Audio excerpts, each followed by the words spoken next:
psychodrame à la française, titraient les journaux à la suite de l'annonce d'un projet de Total de faire de Wall Street sa principale cotation.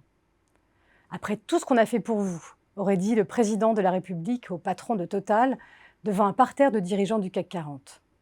Le projet est depuis amendé. Sanofi veut vendre sa filiale qui produit le Doliprane à un fonds américain. Cela engendre un tollé politique pour demander à l'État d'empêcher cela. Mais quelle est la relation entre ces entreprises multinationales et l'État français? À première vue, il n'y en a pas, ou peu. La plupart d'entre elles n'ont d'ailleurs aucune participation de l'État français, voire l'essentiel de leurs actionnaires n'est pas français.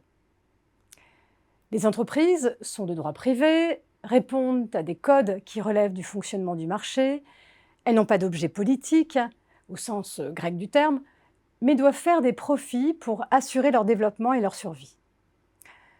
Certaines d'ailleurs revendiquent un caractère apatride et demandent à l'État de les laisser tranquilles. Et pourtant, Total Énergie a un prix plafond pour la distribution d'essence en France, Carrefour se serait fait absorber par le Canadien Couche-Tard sans le veto de l'État. Les exemples sont légion de ce lien parfois ambigu qui lie le politique et l'économique. Alors, décortiquons cette relation. Elle repose au moins sur 3 traits majeurs. 1. Le caractère stratégique d'une activité pour la souveraineté d'un État. 2. Le développement du rayonnement d'un pays via ses entreprises. Et 3. L'affectio societatis qui lie une nation avec certaines de ses entreprises. Le caractère stratégique tout d'abord.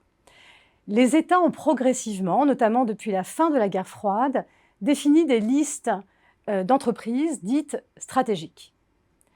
C'est l'accès à des ressources ou des produits essentiels à l'existence de ce qui fait nation, comme l'énergie, les vaccins ou encore certains aliments, qui génèrent une relation particulière avec le politique.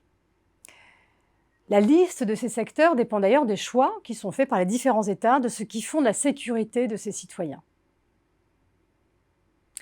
Le rôle d'une entreprise dans l'influence et le rayonnement d'une nation est une deuxième dimension essentielle pour caractériser la nature politique d'une entreprise. Canal+ participe via sa plateforme à déployer l'univers culturel français en permettant la distribution à l'étranger de séries ou de films en langue française. L'affectio societatis enfin, par exemple par les dirigeants, par les produits ou services qui sont délivrés, ou encore par les emplois qu'une entreprise génère sur le sol national.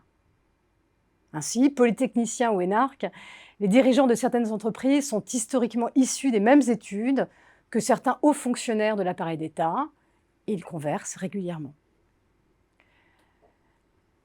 La séparation entre le politique et l'économique est un leurre.